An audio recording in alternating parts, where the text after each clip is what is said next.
A very good afternoon to all of you students. So as you can see, today we will be starting with our new chapter, that is chapter 12, reproduction in plants.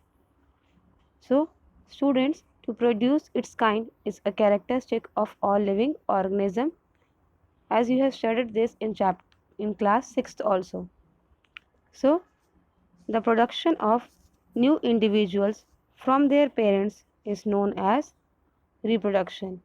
So here you can see the definition of reproduction, that is, it is the production of new individuals from their parents and it is known as the reproduction. So here you can see in the example the reproduction in yeast by budding. We will be studying about these is in detail. But how do plants reproduce? So there are different modes of reproduction in plants which we shall learn in this chapter. Now, modes of reproduction in plants. So plants have first of all two kinds of parts. First is the vegetative parts. So these are the parts of the plant that plays a major role in the life cycle of the plant, such as the preparation of food, transportation of food, water and nutrients, etc. For example, roots, stems and leaves. So most plants have root, stems and leaves, and these are called the vegetative parts of the plant.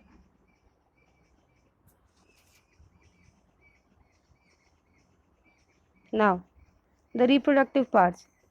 So these are the parts of the plant that play a major role in the reproduction process in plants. For example, the flowers and fruits.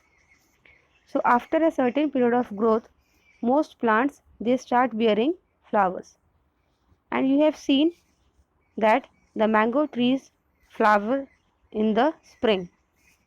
It is these flowers that give rise to juicy mango fruit that we see in summer, and we eat the fruits and usually discard the seeds. So seeds germinate and form new plants. So now what is the function of flowers in plants? So the flowers perform the function of reproduction in plants. So flowers are the reproductive parts of a plant. Then you can see that the reproduction in plants, it can be categorized into two types. First is the asexual reproduction and the second is sexual reproduction. In asexual reproduction, the new plants are produced without using the seeds. In this process, generally the leaves, stems and roots participate in reproduction. So, in asexual reproduction, plants can give rise to new plants without the seeds. And you can see leaves, stems and roots, they participate in the reproduction. For example, you can see the asexual reproduction in the following.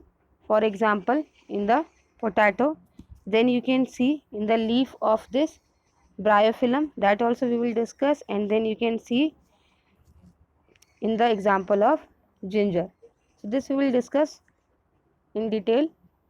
Next is the sexual reproduction. So the new plants are produced with the help of the seeds of a plant. In this process, the flowers of the plant participate in reproduction. So you can see here that in sexual reproduction, new plants are obtained from seeds. So sexual reproduction in flower, you can see here, this we will be studying in detail. Next is vegetative propagation. So it is a type of asexual reproduction in which new plants are produced from roots, stems, leaves and buds. So you can see first of all vegetative propagation is a type of asexual reproduction. Now, since reproduction is through the vegetative part of the plant, that is why it is known as the vegetative propagation. So we will do the activity 12.1 for this. Now students, see here, first of all you can take a branch of rose or champa with a node. This piece of branch is termed a cutting. So you have to first of all cut a branch of rose, or you can take champa with a node you have to take, and this piece of branch is termed as cutting. Now you have to bury the cutting in the soil. A node is a part of the stem or branch at which a leaf arises. Then after, when you have buried the cutting in the soil, water the cutting every day and observe its growth. So you have to give water to it every day and you have to observe the growth of this. Then observe and record the number of days taken for roots to come out and new leaves to arise. So you have to count the number of days taken for the roots to come out and for the new leaves to come. Then you can try the same activity by growing money plant in a jar of water and record your observation. So as you know, you might have also grown money plant at your home. So you can try this activity by growing this money plant in a jar of water at your home, and similar observation you can make. You must have seen the flower buds developing into flowers. Apart from flower buds, there are buds in the axil, that is point of attachment of the leaf at the node. So there are buds in the axil of leaves which develop into shoots. So apart from flower buds, there are buds also in the axil of leaves which develop into shoots. These buds are called as the vegetative buds. Now, a bud consists of a short stem around which immature overlapping leaves are present. Vegetative buds can also give rise to new plants. So these vegetative buds can also give rise to new plants. So here you can see that we have understood the definition of the shoot. What do you mean by shoot? Shoot is a young plant is often termed as a shoot. Generally, a shoot is regarded as a part of the plant which has stems, leaves and flowers. So here you are clear with the term shoot. Then note, we have discussed that it is a part of the stem or branch of a plant from where the leaf arises. So it is a part of stem or branch of a plant from where the leaf comes. Nextly, we have studied about the vegetative buds. So sometimes buds are present in the leaves that are capable of developing into shoots. So these are called the vegetative buds.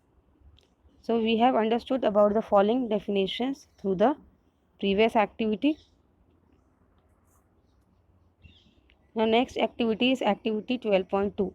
So for this you have to first of all take a fresh potato and observe the scars on it with the help of a magnifying glass. So you can see the scars present on it, and these scars are also called as eyes. You may find bud in them. So you will see bud in them, and these scars are also called as the eyes. Now you have to cut the potato into small portions, each with an eye, and bury them in the soil. So you have to cut the potato in small portions, each with this eye, and you have to bury it in the soil. Then again you have to water the pieces regularly for a few days and observe the progress. So you can see here potato plant sprouting from an eye. So likewise you can also grow ginger or turmeric. So similar way you can grow ginger or turmeric. You can see ginger with new plants sprouting from it. Now bryophyllum, sprout leaf plant, has buds in the margin of leaves. So bryophyllum has the buds present in the margins of leaves. Now if a leaf of this plant falls on a moist soil, then each bud can give rise to a new plant. So, if a leaf of this plant falls on moist soil, then each bud can give rise to a new plant. So, here you can see the leaf of bryophyllum with buds in the margin. So, you can see vegetative propagation by leaves of bryophyllum. So, the roots of some plants can also give rise to new plants. For example, the sweet potato and dahlia are the examples. So, here you can see the vegetative propagation by roots in sweet potato. Now, plants such as cacti, they produce new plants when their parts get detached from the main plant body. Each detached part can grow into a new plant.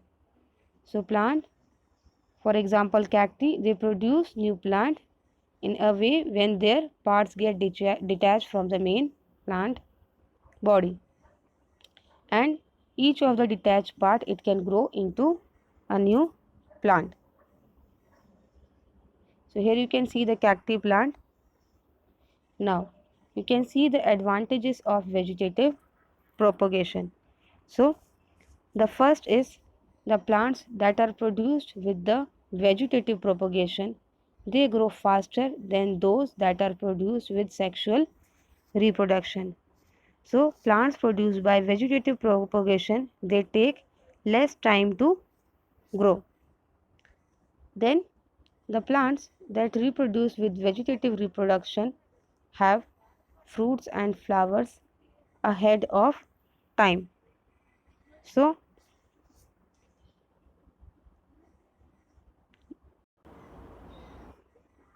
that is, plants produced by vegetative propagation grow and bear flowers and fruits earlier than those produced from seeds. The last is the plants that are produced have exactly the same characteristics as that of their parents. That is, the new plants are the exact copies of the parent plant as they are produced from a single parent. So, these are the advantages of vegetative propagation, that is, they propagate, that is, it takes less time to grow and bear flowers and fruits earlier than those produced from seeds, and the new plants are exact copies of the parent plant as they are produced from a single parent. So, later in this chapter, we will learn that the plants produced by sexual reproduction have the characteristic of both the parents. So, plants produce seed as a result of sexual reproduction. So, in our next class, we will be proceeding ahead. Today, we will stop here. Thank you so much.